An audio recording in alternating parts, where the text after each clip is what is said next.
बहुत समय पहले की बात है। एक छोटा सा गांव था, सुनहरीपुर।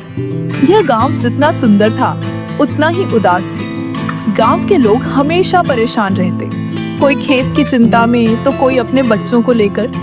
गांव में हंसी जैसे खो सी गई थी। एक दिन गांव के चौराहे पर एक अजनबी आया। उसकी लंबी सफेद दाढ़ी, रंग बिरंगी टोपी और हाथ में चमकती लकड़ी की छड़ी थी। जादूगर जोर से बोला, मैं हूँ बुलबुले वाला जादूगर और मैं लाया हूँ हंसी, रोशनी और जादू।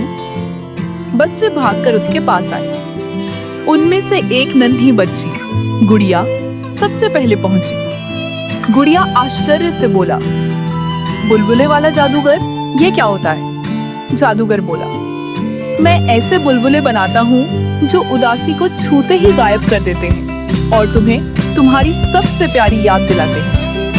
जादूगर ने अपनी थैली से एक बोतल निकाली, उसमें से एक जादुई सीटी निकाली और जोर से फूंक मारी। अगले ही पल हवा में रंग बिरंगे बुलबुले तैरने लगे, कुछ नीले, कुछ सुनहरे, कुछ इंद्रधनुष जैसे चमकीले। एक बच्चा खुश होकर बोला, मम्मी देखो, ये बुलबुला मुझे मेरे पापा की गोदी की याद दिला रहा है।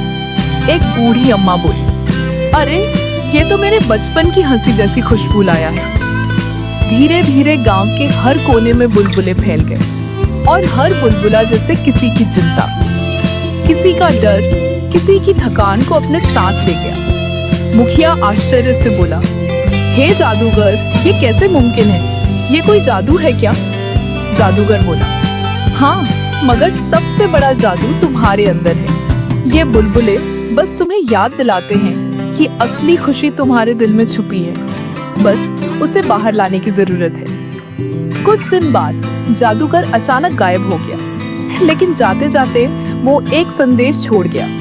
जादूगर बोला, जब भी दुखी हो किसी को हंसाने की कोशिश करना, क्योंकि सबसे बड़ा जादू यही है, दूसरों की मुस्कान बनना।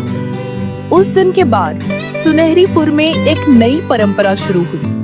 हर शाम गांव वाले बच्चों के साथ खेलते, गाते, कहानियां सुनाते और कोशिश करते कि कोई उदास न रहे। और जब भी कोई बच्चा जन्म लेता, उसके कान में एक ही बात कही जाती। सब मिलकर बोले, तू भी एक बुलबुला है और तेरा काम है रोशनी फैलाना। जादूगर तो चला गया था, लेकिन उसके बुलबुले लोगों के दिलों में बसे रहे। गांव अब खिलखिलाता रहता, पर कहानी यहीं खत्म नहीं होती। जादूगर ने जाते जाते अपनी थैली गांव के बाहर एक पुराने आम के पेड़ के नीचे छोड़ दी थी और उसे ढूंढा एक छोटे लड़के, चिंटू ने। चिंटू खुद से बोला, अरे ये तो वही थैली लगती है जो उस जादूगर के पास थी। क्या इसमें अब भी जादू है? चिंटू गांव का सबसे चंचल लेकिन सबसे प्यारा बच्चा था। वो हमेशा दूसरों को हंसाने की कोशिश करता, पर लोग उसे कभी गंभीरता से नहीं लेते। उसने थैली खोली, अंदर वही जादुई बोतल, सीटी और एक चिट्ठी थी। अगर तुमने ये थैली पाली है तो समझो, अब जादू की जिम्मेदारी तुम्हारी है। मगर याद रहे, असली जादू बुलबुलों में नहीं, तुम्हारे दिल में है।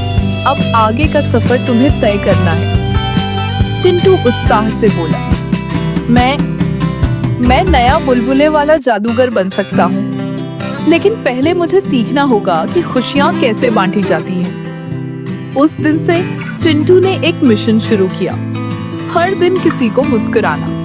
कभी वो बूढ़ी अम्मा की गायें चरा देता, कभी किसी बच्चे की टूटी पतंग जोड़ देता, कभी खेत में काम कर रहे किसान को बुलबुला पकड़ने के लिए बुलाता।